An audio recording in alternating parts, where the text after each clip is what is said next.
안녕하세요. 우리 6학년 친구들 만나서 반갑습니다. 여러분의 명랑한 사회쌤, 명쌤입니다. 자, 우리 앞 시간에 이어서요. 우리나라의 민주주의를 발전시켰던 우리나라 국민, 시민이 참여했던 민주화 운동, 민주화 사건을 살펴보도록 할 거예요. 자, 우리나라 민주주의를 발전시킨 대표적인 민주화 운동으로 6월 민주항쟁 빼놓을 수가 없습니다. 1987년에 일어난 사건이에요. 자, 6월 민주항쟁이 어떠한 모습을 배경으로 해서 일어났냐면요. 여전히 전두환이 대통령인 정부가 유지되고 있었어요. 이런 전두환 정부가 신문, 방송을 통제하면서 정부를 비판하는 내용 내보내지도 않고요. 정부에 유리한 내용만 전하도록 했어요. 그리고 국민들의 알 권리 가로막았을 뿐만 아니라 민주주의를 요구하는 사람들을 탄압하는 식의 독재 정치를 합니다. 참을 수 없죠. 그리고요, 왜 1972년에 만들어진 유신헌법을 통해서 그 이후부터는요, 대통령이 지속적으로 간선제로 뽑히고 있었어요. 아니, 국민의 대표인데 국민이 직접 뽑지도 않고 있었던 거예요. 비민주적인 모습이 나타나고 있었죠. 이런 거에 대해서 많은 사람들은 바뀌어야 해 라고 좀 인식하고 있었어요. 자, 그런 것을 배경으로 해서 이제 1987년 6월 민주항쟁이 일어날 텐데요. 과정부터 볼게요. 자, 1987년 1월에 그 당시 민주화운동에 참여했던 대학생 박종철이라는 사람이 강제로 경찰에 끌려가서요. 물고문을 받다가 사망하는 사건이 발생합니다. 시민들과 학생들이 이 사실을 숨기던 정부에 대하여 고문을 금지할 것, 관련자, 책임자를 제대로 처벌할 것을 요구했어요. 근데 정부가 이런 잘못된 사건이 발생했을 때 책임지고 진상규명하고 책임자 처벌해야죠. 근데 그런 걸 어떻게든 좀 축소시키고 은폐하려고 했던 거예요. 많은 사람들이 정부에 대한 정확한 책임을 요구하는 그러한 시위를 벌입니다. 자, 지금 사진에는요. 고문 추방, 민주화 국민평화 대행진 시위의 모습이 나와 있어요. 고문을 없앨 것을 주장하면서 당시 행진했던 우리나라 국민들의 모습입니다. 자, 그리고 이제 전두환 정부가 직선제 내용이 포함되도록 헌법을 바꿔야 한다라는 당시 국민들의 요구를 받아들이지 않겠다라는 것까지 발표해요. 자, 앞에서 고문 금지라는 것만 당시 우리나라 사람들이 요구했던 게 아니라 1987년 12월에는요. 또다시 대통령을 선출하는 선거가 있었거든요. 이번 선거만큼은 대통령 직선제가 실시되어야 해 많은 국민들이 그걸 바라고 있었던 거죠. 그래서 당시 국민들이 직선제 내용을 포함해서 헌법을 바꿔달라라고 요구를 했는데 아니라고. 우리는 지금의 헌법을 지키겠다라는 좀 자세를 보이게 돼요. 그러면서 이제 시위가 계속해 이어져 나갔고요. 이러한 시위 과정에서 또 다른 대학생 이한열이라는 사람이 경찰이 쏜 체류탄에 맞아 사망하는 일이 벌어집니다. 옛날엔 이제 시위를 벌일 때 무력 시위를 벌이기도 했어요. 막 쇠파이프 휘두르기도 하고 돌 같은 거 던지기도 하는 이렇게 무력 시위를 벌이기도 했지만 상대적으로 또 정부 또한 체류탄을 쏘고 막 곤봉 같은 걸로 시위대를 때리는 식으로 무력 진압을 하기도 했습니다. 왜 앞강에서 공부했던 4.19 혁명, 5.18 민주화운동 당시에는 군대가 우리나라 국민들을 총으로 쏴 죽이는 일까지 벌어졌었잖아요. 경찰이 4.19 혁명 때 총 쏴 죽이고 군인이 5.18 민주화운동 때 총을 쏴 죽이는 그런 식의 되게 무력 진압이 나타났었죠. 그런 식의 모습 과정에서 사실 이 시기 이한열이라는 대학생도요. 경찰이 시위 진압용으로 사용했던 체류탄을 맞고 쓰러져서 죽게 된 겁니다. 자, 이러한 일까지 벌어지자 더 이상 참을 수 없다. 시민들과 학생들은 전두환 정부의 독재 반대, 대통령 직선제를 요구하면서 전국 곳곳에서 시위를 벌였어요. 6월 한 달이 아주 뜨겁게 민주화의 열기로 달궈집니다. 그 결과 6월이 채 가기 전인 6월 29일에 당시 여당 대표였던 노태우라는 사람이 직선제를 포함해서 민주화 요구를 받아들이겠다라고 하면서 6.29 민주화 선언이라는 걸 발표합니다. 6월 29일에 국민들의 민주화 요구를 받아들이겠다라고 선언하는 모습을 6.29 민주화 선언이라고 말하는 겁니다. 근데 6.29 민주화 선언의 가장 핵심이 되는 게 대통령 직선제가 포함되어 있다는 거죠. 얼마 안 가. 12월에 대통령을 선출하는 선거가 1987년도에 있어요. 이번 선거부터는 다시금 대통령 직선제가 시행되게 된 거죠. 자, 그러면 6.29 민주화 선언에 대통령 직선제 관련된 내용 말고 또 다른 어떤 내용이 들어가 있는지 보도록 할게요. 자, 가장 중요하게 대통령 직선제가 들어가 있고요. 자, 그리고 언론의 자유를 보장해 주겠다. 이런 내용도 들어가 있어요. 그 다음에 지방자치제 시행과 관련된 내용도 들어가 있어요. 자, 지역감정을 없애겠다라는 내용이 들어가 있기도 해요. 언론의 자유보장, 왜 앞에서 전두환 정부가 언론 통제하고 자기 정부에 유리한 내용만 보도되도록 했던 거 나왔잖아요. 그런 거 이제 통제하지 않고 자유롭게 언론 활동할 수 있도록 해주겠다라는 거고요. 지방자치제 같은 경우는 우리가 조금 있다가 조금 더 자세하게 공부할 거니까요. 기다려주시면 좋을 것 같아요. 이런 식의 내용을 담아서 6.29 민주화 선언이 발표가 되었고 6월 민주항쟁 이후에는요. 실제로 헌법이 개정되고요. 새롭게 법이 만들어져서 요 안에 담겨져 있는 내용들이 실천되기도 합니다. 자, 그러면 이제 6월 민주항쟁의 의를 정리를 해봐야 되겠죠? 이 사건 또한 우리 시민들의 민주화에 대한 의지를 보여주었던 민주화 운동이라고 할 수 있어요. 그리고 6월 6.29 민주화 선언을 이끌어냄으로써 대통령 직선제를 이루어내는 성과를 얻었죠. 자, 4.19 혁명 같은 경우는요. 이승만이 하야되는, 이승만 정부가 무너지는 그런 식의 성과를 얻어낸 민주화 운동이에요.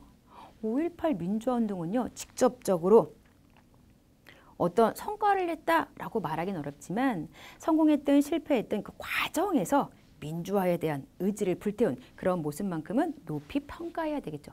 그리고 오늘 공부하고 있는 6월 민주항쟁은요. 대통령 직선제라는 아주 중요한 성과를 얻어냈던 민주화 운동이 되겠습니다. 자, 6월 민주항쟁 이후에는요. 직선제가 실시가 되면서 국민의 직접 선거로 대통령이 뽑히기 시작해요. 13대 대통령에서부터 오늘에 이르기까지 노태우 대통령에서부터 쭉 문재인 대통령까지가 6월 민주항쟁 이후 직선제로 선출한 대통령이라는 걸 알면 됩니다. 자, 다음은요. 6월 민주항쟁 이후에 어떻게 우리나라가 좀 더 민주적으로 변화되었는지 그 모습을 좀 볼게요. 자, 앞에서 이미 봤다시피 대통령 직선제 실시됩니다. 6월 민주항쟁의 결과 6.29 민주화 선언이 발표되었죠. 그에 따라서 1987년 13대 대통령 선거 때부터 직선제가 시행이 되었고 오늘날까지 계속해서 시행이 되고 있어요.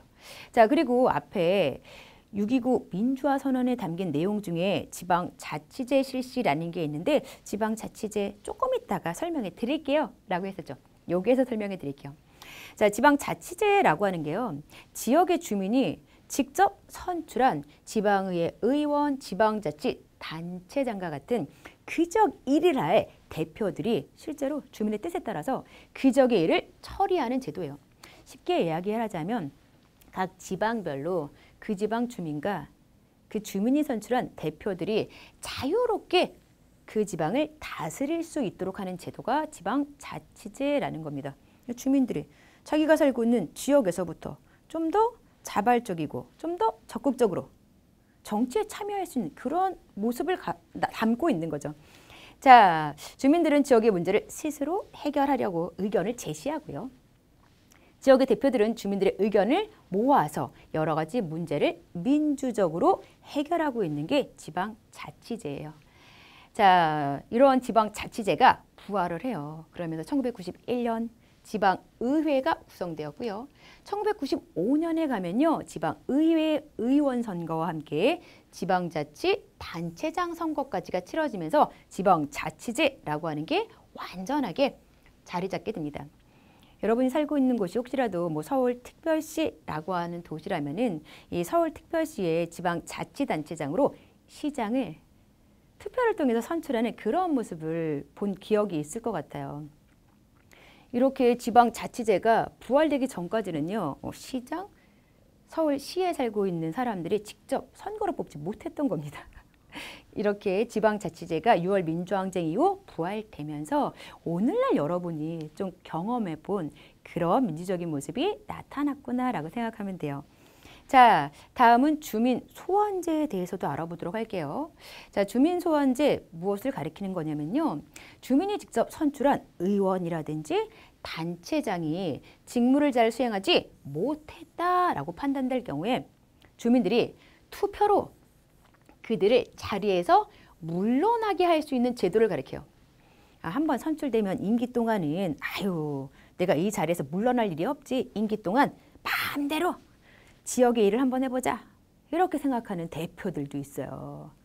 아니 국민을 대신해서 무언가 일을 할 수 있도록 대표를 뽑았으면 국민의 의견 잘 듣고 수렴해서 일을 잘 처리해야 될 텐데 아니 그러한 일을 잘 하지 못했다라고 판단이 되면요. 주민들이 투표를 통해서 저 사람은 더 이상 우리의 대표 자격이 없다.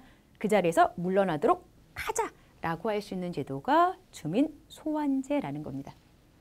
지역의 대표자들이 잘못을 하지 않고 열심히 일할 수 있도록 하는 게 주민 소환제죠. 자, 우리나라에서는요, 2007년 5월부터 지방의회 의원, 지방자치 단체장을 대상으로 주민 소환제가 시행되고 있습니다. 자, 그러면 우리 아주 옛날이었던 1960년도 4.19 혁명부터 1980년도 5.18 민주화운동, 1987년도 6월 민주항쟁, 그 이후에 새롭게 나타난 변화들을 쭉 살펴봤어요. 앞강, 이번 강이 이어지는 내용이죠. 자, 그러면서 우리 마무리는요. 오늘날 시민들이 사회 공동의 문제 해결에 참여하는 다양한 모습들을 좀 보도록 할 겁니다.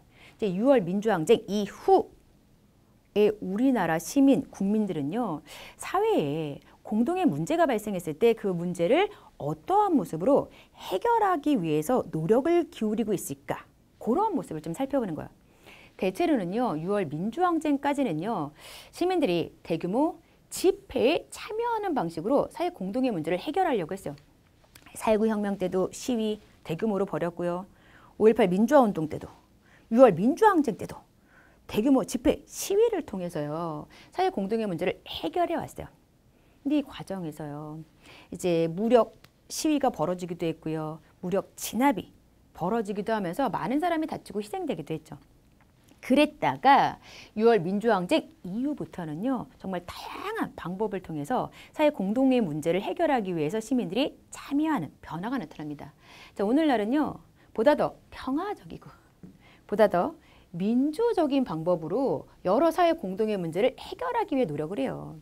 이렇게 평화적이고 민주적인 모습으로는 촛불 집회 열고 있는 거 있고요. 그 다음에 뭐 캠페인 벌이는 모습도 있죠. 여름철에 이제 냉방 적정 온도를 이렇게 유지해 주세요. 뜻을 함께하는 사람들이 모여서 캠페인을 벌이는 거예요. 그 다음에 이제 서명 운동 같은 걸 벌이기도 하죠. 어떤 주장에 동의하는 사람들 이름을 받아서 이 주장이 관철되도록 노력하는 서명 운동 같은 게 벌어지기도 해요. 자, 그리고 투표 가장 기본적으로 이제 우리나라 국민들이 어떤 민주정치에 참여하는 그런 모습이라고 할 수 있어요. 그리고 공청회에 참석해서 정부가 어떤 정책을 시행하기 전에 이제 전문가 등을 모아놓고 이제 공개적으로 좀 이야기를 듣는 그런 걸 하는 걸 공청회를 연다라고 합니다. 어떤 정부 정책에 관심을 가지고 공청회에 참석해서 구체적인 이야기를 들어보기도 하고 자신이 하고자 하는 이야기가 있을 땐 손들고 발언도 할 수 있는 그런 모습이라고 생각하시면 돼요. 그리고 뜻을 같이 하는 사람들이 정당을 만들어서 정당 활동을 벌이기도 합니다. 자, 1인 시위를 하기도 해요. 그리고 누리소통망 서비스의 의견을 쉽게 올리기도 하고요. 그 다음에 시민단체 만들어서 뜻을 같이 하는 사람들이 여러 가지 활동을 벌이기도 합니다. 정말 다양하게 사회 공동의 문제를 해결하는 방법들 살펴보고 있죠. 오늘날은 더 많은 사람이 정치에 참여할 수 있게 되었고 그에 따라서 우리 사회의 문제들이 원만하게 해결되면서 민주주의가 정착, 민주주의가 발전하는 모습이 나타났다라고 정리할 수 있겠네요. 자, 이렇게 해서요. 우리나라 민주주의의 발전, 그 과정에서 시민이 어떻게 참여했는지 살펴보는 이야기가 마무리되었어요. 이번 시간에 따로 공부한 내용도 퀴즈로 확인해 보도록 할게요. 자, 이것의 결과 당시 여당 대표가 직선제를 포함한 민주화 요구를 받아들이겠다고 발표를 합니다. 바로 6월 민주항쟁의 결과 6.29 민주화 선언이 발표됐죠. 두 번째요. 자, 이것은 지역의 주민이 직접 선출한 각 대표자들이 그 지역의 일을 처리하는 제도예요. 지방자치제라고 말할 수 있겠죠. 마지막입니다. 6월 민주항쟁 이후 정치 참여 방식이 다양해지면서요. 민주주의가 정착되는 그런 모습이 나타났죠. 정말 이제 민주주의라는 게 우리나라에 이렇게 잘 자리 잡았다라고 말할 수 있는 변화가 나타난 겁니다. 자, 앞강의 이 강의는요. 이어지는 한 단원의 내용이에요. 우리나라 민주주의 어떻게 발전을 이루어 왔지? 그 과정에서 이 나라의 주인인 시민, 국민들은 어떻게 참여했지? 그 모습 다시 한번 쭉 정리해 보도록 하세요.